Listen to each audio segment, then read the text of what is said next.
Next topic आपण करणार आहोत तो आहे अर्थ ग्रॅव्हिटेशनल फोर्स.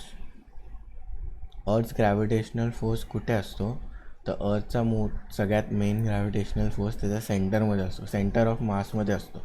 म्हणजे काय, अर्थचं सगळ्यात जास्तीत जास्त वजन जिथे असेल तिथे त्याचा जास्तीत जास्त ग्रॅव्हिटेशनल फोर्स असतो. आणि अर्थचा सगळ्यात जास्त ग्रॅव्हिटेशनल फोर्स कुठे असतो, या सेंटरमध्ये. हा इथे ब्लॅक मी असा सर्कल बनवला आहे, तो अर्थचा सेंटर आहे आणि तिकडे सगळ्यात जास्त त्याचा ग्रॅव्हिटेशनल फोर्स असतो. So the centre of the mass of the earth is situated at its centre.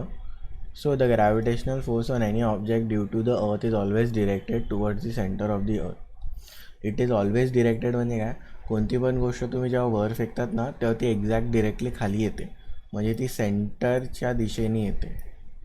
Okay, so this is gravitational force. कोणती पण आपण वस्तू कुठून पण फेकली तर ती अर्थच्या सेंटरच्या डिरेक्शनने जाणार. This is the first point. The second point is whenever we throw an object,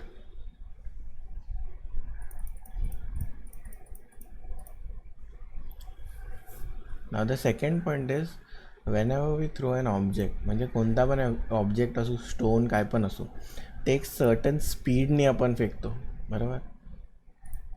तर लेट से हा स्टोन आपण फेकतोय वरती, हा जो ग्रे कलरचा मी ऑब्जेक्ट बनवला आहे हा स्टोन आपण वरती फेकतोय. ओके, तर या स्टोनला आपण एक काहीतरी स्पीडनी फेकणार. ओके, त्या स्पीडला आपण व्ही बोलूया, त्या स्पीडला आपण काय बोलूया, व्ही बोलूया. ओके, आणि फॉर एक्झाम्पल स्टार्टिंगला जेव्हा मी फेकला तेव्हा ती स्पीड होती 10 मीटर पर सेकंड, असं आपण समजूया. ठीक आहे, तर जेव्हा मी हा ऑब्जेक्ट इथून फेकला आहे, मी इथे उभा आहे आणि मी हा दगड वरती फेकतो आहे, तर हे 10 मीटर पर सेकंडची स्पीड आहे जी, बरोबर. तर काय होतं, जेव्हा हा ऑब्जेक्ट वरती जातो, जेव्हा हा ऑब्जेक्ट असा वरती जातो तर एक सर्टन टाईम नंतर आहे ना अर्थ त्याला खाली खेचायला लागते. आपली अर्थ जी आहे, हा सेंटर ऑफ मास जो आहे तो या ऑब्जेक्टला खाली खेचायला लागतो आणि तो एवढा खेचतो की त्याची स्पीड कमी व्हायला लागते. तर आता आधी 10 होती ना, तर इथे maybe 3 metre per second होईल. ओके, हे एक्झाम्पल म्हणून येतं, एक्झॅक्ट स्पीड्स नाही त्या, पण असं कमी व्हायला लागतं. आता तुम्ही कधी ग्राउंडमध्ये क्रिकेट पण खेळला असेल तर आपण जेव्हा बॉल हिट करतो तेव्हा एक सर्टन डिस्टन्सपर्यंत वरती जातो तो बॉल, त्याची स्पीड कमी व्हायला लागते आणि जो एकदम टॉपला पोचतो ना तो, तेव्हा त्याची स्पीड 0 होऊन जाते. तर त्याच प्रकारे आपण हा जो ऑब्जेक्ट किंवा दगड पण फेकला आहे तो एकदम टॉपला पोचला ना, असा एकदम टॉपला पोचणार, तेव्हा त्याची स्पीड काय होऊन जाणार, 0. ओके, त्याची स्पीड 0 होऊन जाणार आणि मग तो खाली जेव्हा येत जातो तो तेव्हा त्याला परत स्पीड येते, कारण की तो खाली येत जातो आणि अर्थ त्याला एवढ्या जोरात खेचत असते की त्याची स्पीड परत तो रिगेन करायला लागतो आणि मग ऑलमोस्ट त्याच स्पीडनी, लेट्स से 10 मीटर पर सेकंडच्या स्पीडनी तो अर्थच्या सेंटरच्या दिशेने येणार. हा एक्झाम्पल बेस्ट क्रिकेट खेळताना जेव्हा बॅट्समॅन 6 मारतो तेव्हा आपण समजू शकतो की एक ऑब्जेक्ट जेव्हा वर जातो तेव्हा आपण त्याला फुल स्पीडने फेकतो, व तो एकदम टॉपला पोचला त्याची स्पीड 0 होते आणि मग तो खाली येताना तो परत स्पीड पकडतो. Okay, so the pull continues to be exerted and the stone start moving vertically downwards. Vertically म्हणजे एकदम सरळ खाली येतो, towards the centre of the earth under its influence. Okay, म्हणजे या ग्रॅव्हिटेशनच्या इन्फ्लुएन्स खाली, म्हणजे ग्रॅव्हिटेशन खेचते त्याला म्हणून त्याची स्पीड वाढते. ओके, दिस इज कॉल्ड अर्थ ग्रॅव्हिटेशनल फोर्स.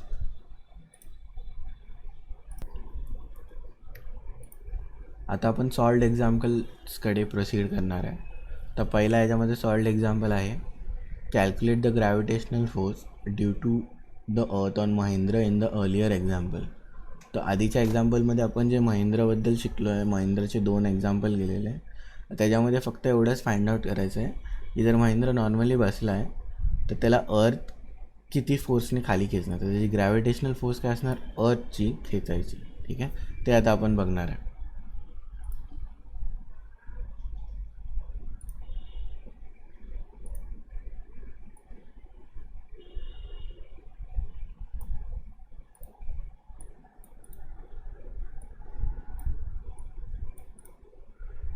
गिवन लिहून घ्यायचं.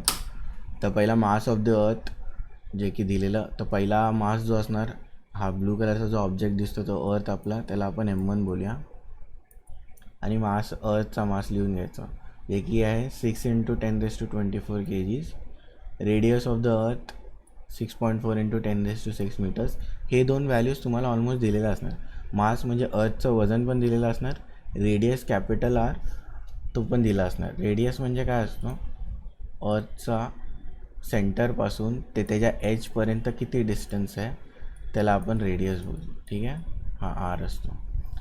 अर्थच्या सेंटरपासून ते अर्थच्या एजपर्यंत किंवा टोकापर्यंत किती डिस्टन्स आहे त्याला रेडियस बोलतो आपण अर्थचा.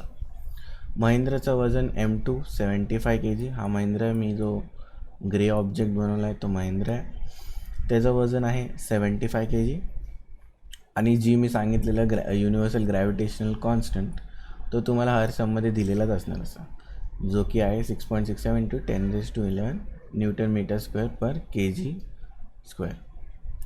हे सगळं गिवन लिहून घ्यायचं. जे जे त्यांनी दिलं आहे आपल्याला ते सगळं आपण लिहून घ्यायचं आणि मग आपण प्रोसीड करूया पुढे सॉल्व करायला.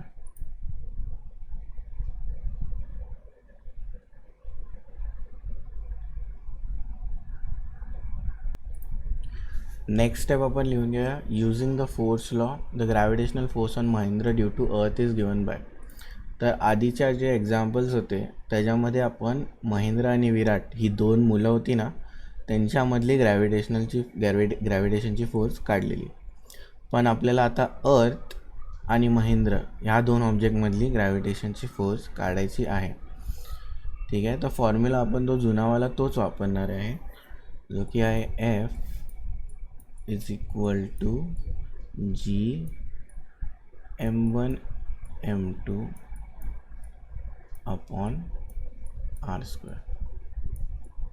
हा जुनावालाच फॉर्म्युला आपण वापरू. आता जे जे आपल्याकडे व्हॅल्यूज आहेत ते आपण लिहून घेऊया. 6.67 × 10⁻11. जी काय, जीची व्हॅल्यू 6.67 × 10⁻11 ती मी इकडे लिहिली. मास 1 काय आपला M1 काय आहे, अर्थचा मास आहे जो की आहे 6 × 10⁻24. आणि आपला M2 मास म्हणजे महिंद्राचा वजन काय आहे 75 kg.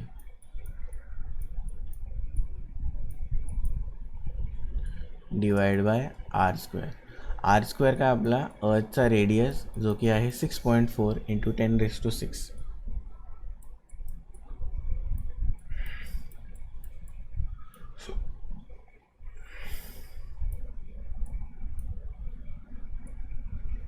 तर 6.4 × 10⁻6 हा आपला R आहे. त्याचा स्क्वेअर पाहिजे आपल्याला, तर ते पण लिहून टाकूया आपण. आता आपण जेव्हा हा कॅल्क्युलेशन कंप्लीट करणार तेव्हा आपल्याला फायनल आन्सर येणार. पण मी तुम्हाला डायरेक्ट असं देत नाही, मी तुम्हाला पूर्ण सॉल्व करून दाखवणार आहे.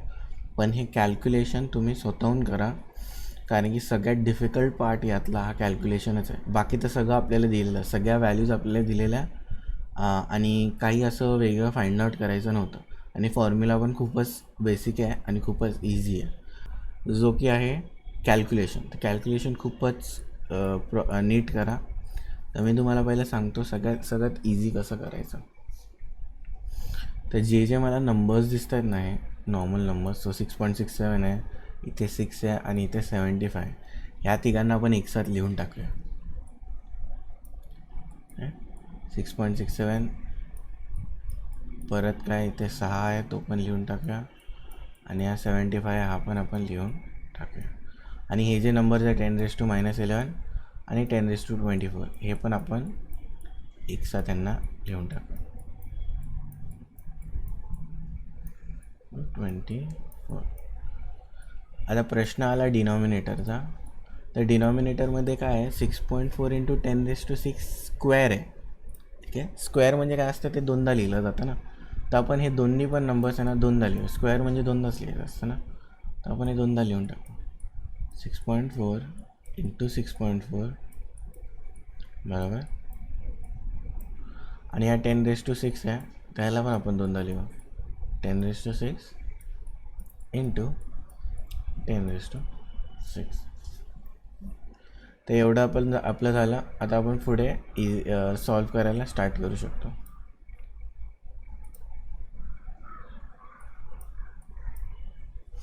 ठीक. तर पहिलं प्रोसिजर कशाने करूया आपण, हे तिघांना आपण मल्टिप्लाय करून घेऊया. हे जे इझी नंबर्स आहेत त्यांना मल्टिप्लाय करूया आणि खाली मला 6.4 दिसतो त्याला पण मल्टिप्लाय करूया. ठीक आहे. पहिलं मी हे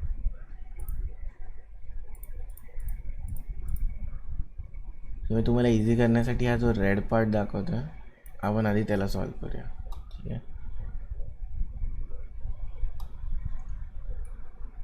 इथं पार्टिशन बनवूया आपण. पहिला काय 6.67 इंटू 6 आहे. So 667.67 into 6. मल्टिप्लिकेशन असेल आणि पॉईंटवाला सम असेल. जेव्हा मल्टिप्लिकेशन असेल आणि पॉईंटवाला सम असेल तेव्हा पॉईंट नाही आहे असं अज्युम करून चालायचं आणि स्टार्ट करायचं. असं 6 7 जा 42. So 6 7 जा 42, 4 carry over, 6 6 जा 36 plus 4 is 40. 6 6 जा 36 plus 4 is 40.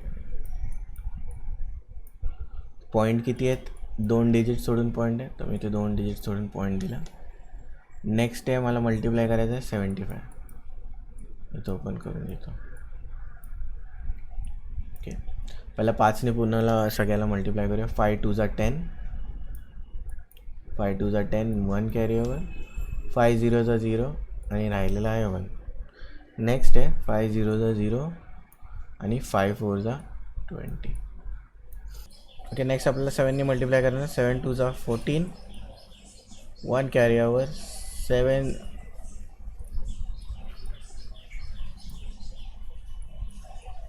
नेक्स्ट आपल्याला 7ने मल्टिप्लाय करायला लागणार. 7 2 जा 14, 1 कॅरी ओवर, 7 0 जा 0, वरच्या राहिलेला 1 ॲड करूया. 7 0 जा 0 आणि 7 4 जा 28.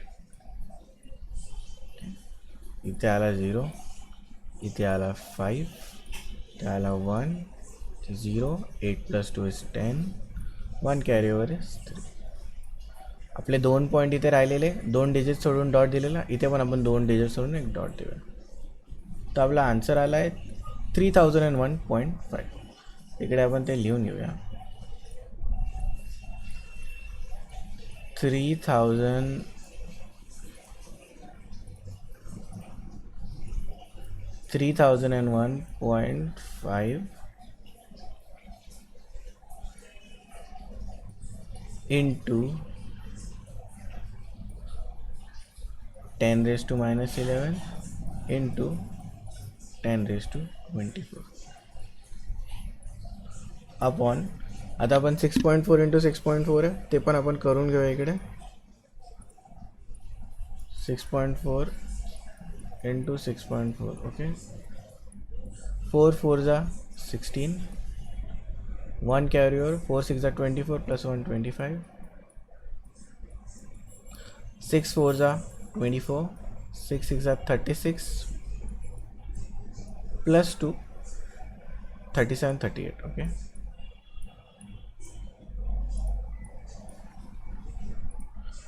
इथे 6 ते 9, इथे 2 + 8 10, 1 कॅरी ओवर, 3 + 1 4 आणि इथे 2 पॉईंट होते. सो आपल्याला 2 पॉईंट घेऊन एक 40.96 असं आपल्याला आन्सर मिळणार.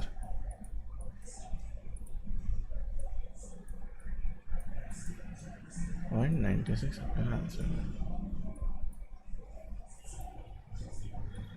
Into 10⁻6 into 10⁻6.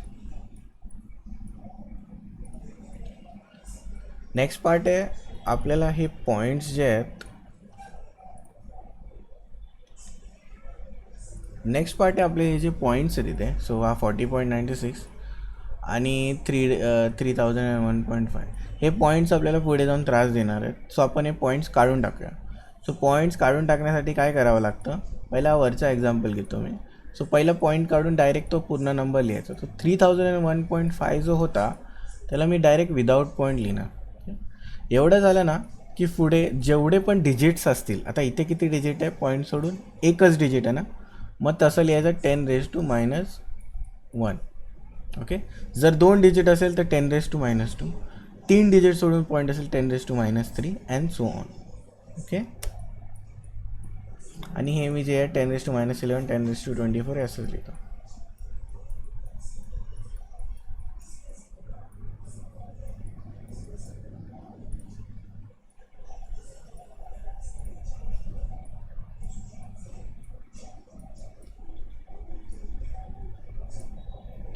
आता मला हे खालचं जे आहे 440.96 ह्याचा पण मला पॉईंट काढायचा आहे. तर मी जे सांगितलं तसंच करायचं, विदाऊट पॉईंट आधी लिहून घ्यायचं डायरेक्ट. ओके. जास्त विचार करायचा नाही.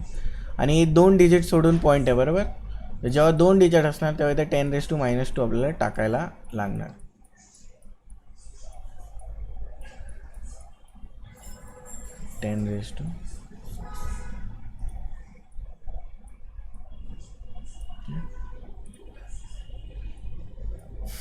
तर आता आपल्याला काय करायचं आहे, पहिले हे 2 नंबर्स डिवाईड करायचे आहेत आपल्याला.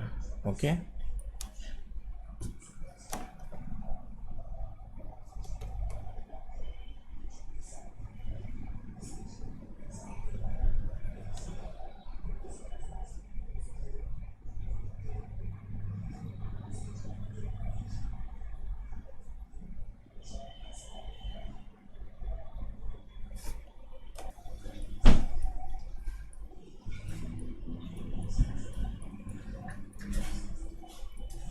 तर आपल्याला हे 2 नंबर डिवाईड करायचे, तर पहिले आपण हे 2 नंबर डिवाईड करून घेऊया.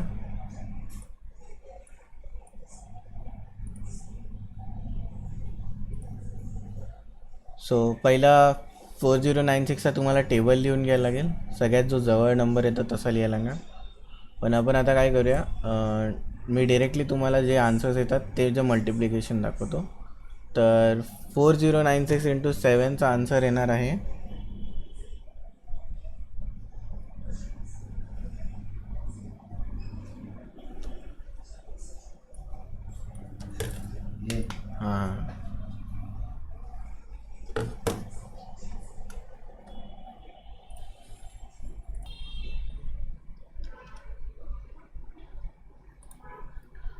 4096 × 7. 4096चा जर तुम्ही टेबल लिहिला तर 4096 × 7 येणार तुम्हाला 28,672. तर आपण ते यात पुट करूया. 4096 × 7 इज 28,672. ओके. 5 - 2 आला 3.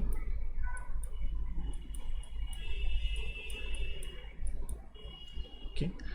11 - 7 is 4. 9 - 6 is 3. 9 - 8 is 1 and 2 - 2 is obviously 0. हा आता नंबर 4096 हा नंबर 1343 पेक्षा मोठा आहे. असं कधी झाल्यावर आपण पॉईंट टाकतो. पॉईंट टाकून इथे पुढे 0 देतो. ओके.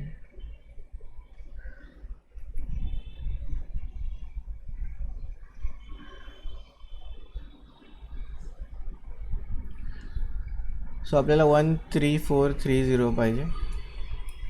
तर आपण परत 4096चा जो टेबल लिहिला त्याकडे रिफर करायचा. 4096 × 3 जर तुम्ही केलं तर तुम्हाला येणार 12,288. ओके. ते आपण इथे पुट करूया. 288. ओके. So 10 - 8 is 2. तो परत कॅरी ओव्हर करायला लागेल. So 12 - 8 is 4. 3 - 2 is 1. 3 - 2 is 1 and 1 - 1 is again 0. Okay. So हा नंबर पण आता परत छोटा आला तर आपण अजून एक 0 टाकू. आपण आधीच पॉईंट टाकलेला तर आपण 0 घेऊ शकतो.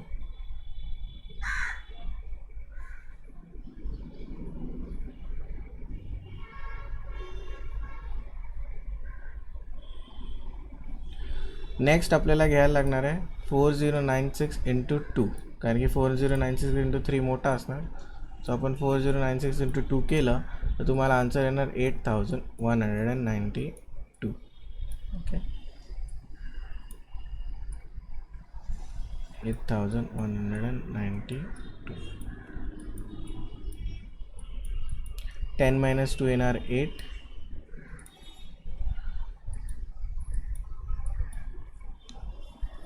11 - 9 तुम्हाला येणार 2.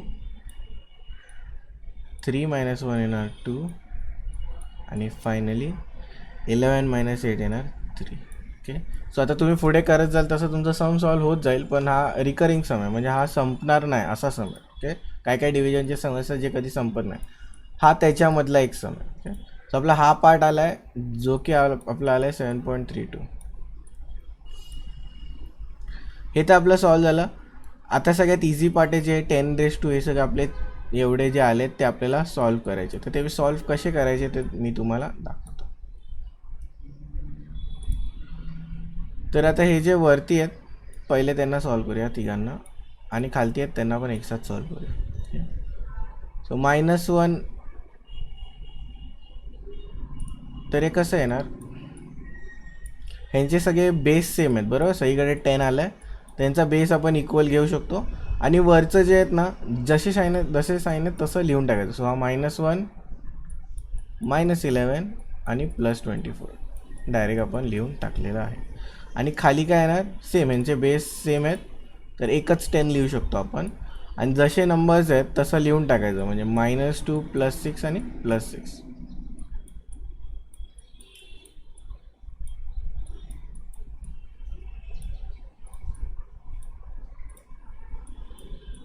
ओके, 7.32 मी लिहिलं. आता हे -1 आणि -11 होणार -12. -12 + 24 म्हणजे 24 - 12 ते होणार 12च. ओके, आणि खालती काय होणार, -2 + 6 म्हणजे 6 - 2 होणार, जे की होणार 4, आणि 4 + 6 होणार 10. ओके, सो 10⁻10 येणार इकडे.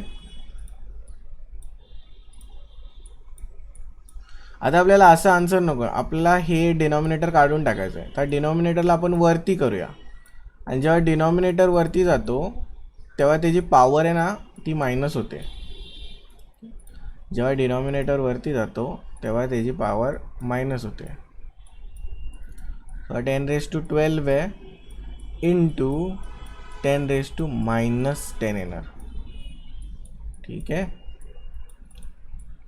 7.32 इंटू, आणि मग आता काय मी सांगितलेलं बेस सेम आहेत बरोबर, तर बेस सेम आहे तर एकच 10 घ्यायचं आणि 12 - 10 करून टाकायचं.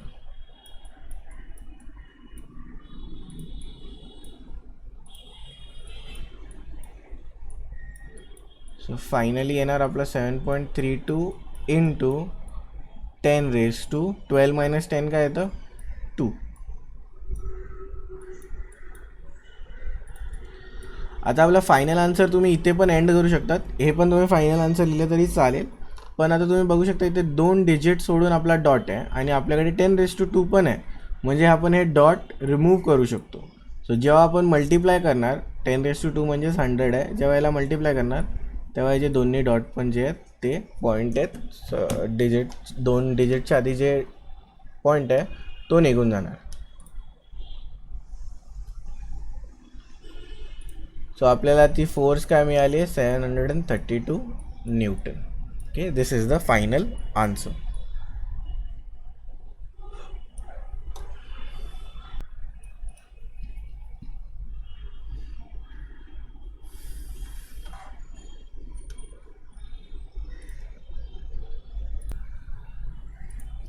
आता आपण एक्झाम्पल 2 कडे प्रोसीड करणार आहोत. एक्झाम्पल 2 आहे, starting from rest what will be Mahendra's velocity after 1 second if he is falling down due to the gravitational force of the earth. म्हणजे काय, जर महेंद्र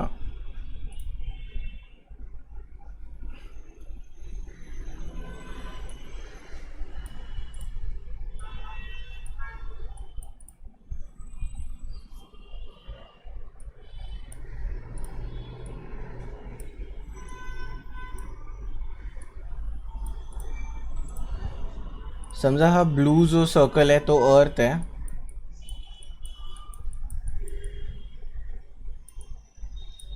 समजा हा ब्लू जो सर्कल आहे तो अर्थ आहे आणि हा ग्रे जो आहे तो महेंद्र आहे आणि महेंद्र खाली पडतोय. ओके, अर्थ वर पडतोय तो. तर 1 सेकंड नंतर जर तो पडतोय, ओके, 1 सेकंड नंतर जर तो पडतोय तर काय ग्रॅव्हिटेशनल फोर्स असणार. ओके, सो ते आपल्याला ती ग्रॅव्हिटेशनल फोर्स फाइंड आउट करायची आहे. समजा हा ब्लू पार्ट आहे तो अर्थ आहे आणि हा जो ग्रे सर्कल आहे तो महेंद्र आहे आणि महेंद्र पहिला रेस्टवर आहे, म्हणजे तो एकाच जागेवर थांबलेला आहे आणि नंतर मग तो खाली उडी मारतो 1 सेकंडमध्ये. ओके, तर त्याची व्हेलॉसिटी काय, त्याची स्पीड काय, ती आपल्याला माहीत करायची आहे. व्हेलॉसिटी किंवा स्पीड काय ते आपल्याला माहीत करायचं आहे आणि हा तोच क्वेश्चन आहे. Okay, so we will proceed to solve it. आपण आता सॉल्व करूया त्याला.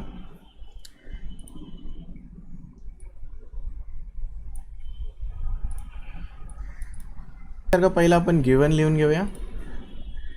जसं मी आधी पण सांगितलेलं, यू म्हणजे काय असते, इनिशियल वेलॉसिटी. यू म्हणजे काय असते, इनिशियल वेलॉसिटी.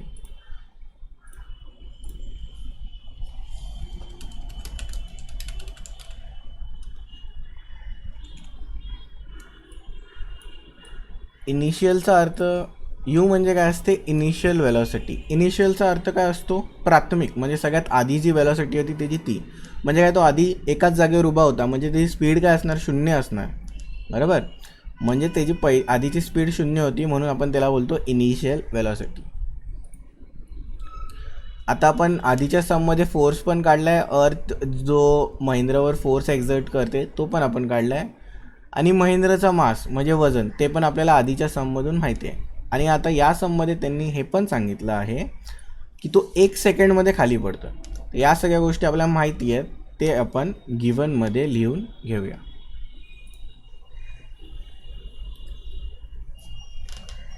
पहिला आपण महेंद्रची ॲक्सेलरेशन काढू. ओके, म्हणजे काय, तो फास्ट जातो स्लो जातो. ॲक्सेलरेशन म्हणजे काय असतं की स्पीड वाढते की कमी होते, हे ॲक्सेलरेशन आपल्याला सांगतं.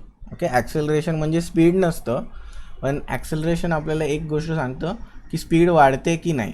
आता आपण बाईक चालवत असू तेव्हा जर मी माझा ॲक्सेलरेटर इंक्रीज केला म्हणून स्पीड वाढली. ओके, सो आपल्याला ॲक्सेलरेशन हे सांगतं की स्पीड वाढते की कमी होते. ओके, तर पहिला आपण ते फाइंड आउट करूया.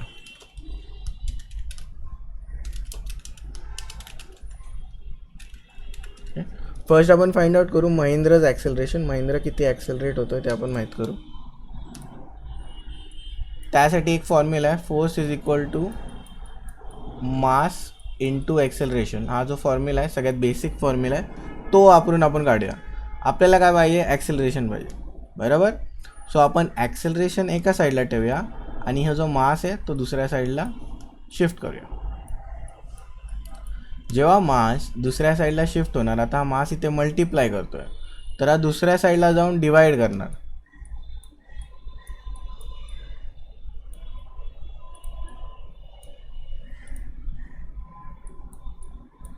ओके, सो माझी फोर्स आहे 733, ते मी लिहून घेतो आणि माझा मास आहे 75. ह्यांना डिवाइड केलं की मला माझी ॲक्सेलरेशन येणार. ठीक आहे, तर आपण आता ते डिवाइड करूया.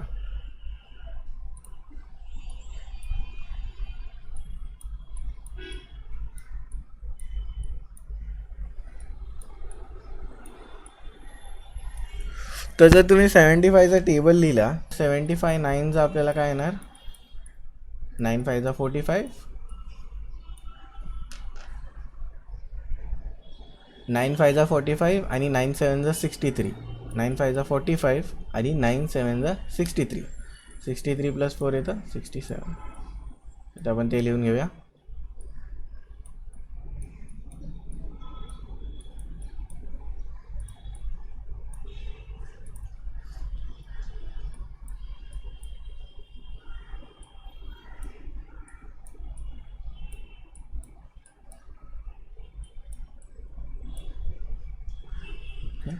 सो 13 - 5 येणार आपलं 8, 12 - 7 येणार 5 आणि 6 - 6 0. ओके, आता 75 58पेक्षा मोठा आहे आणि जेव्हा पण असं होतं तेव्हा आपण एक पॉईंट टाकतो.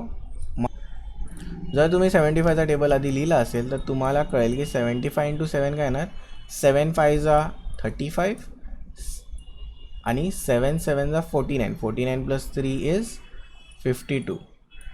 सो 525 आपल्याला येईल.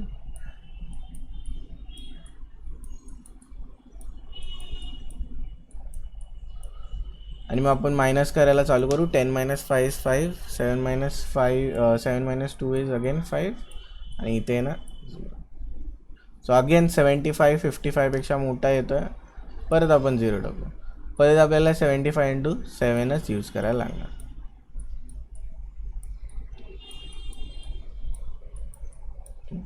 आता परत तेच आलं म्हणजे काय, आता हा रिकरिंग झाला म्हणजे आपला आन्सर इथे स्टॉप केला पाहिजे आपण, नाहीतर आपलं पुढे जातच राहणार. तर आपला आन्सर काय आला इथे 9.77 मीटर/सेकंड². आता आपलं ॲक्सेलरेशन आलं आहे. आता आपण पुढे जाऊ, आपण वेलॉसिटी काढायलासाठी जाऊ.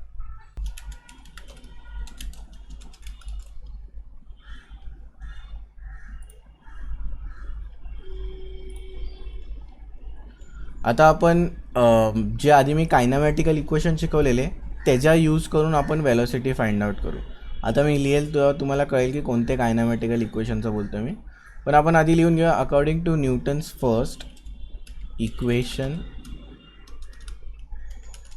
Equation of motion. ओके.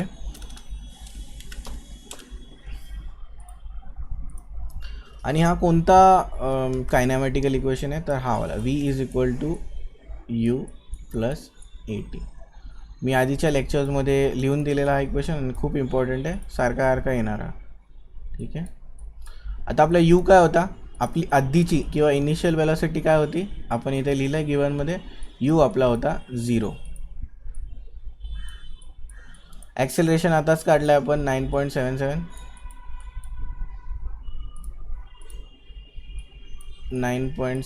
तो पण लिहून घेऊया.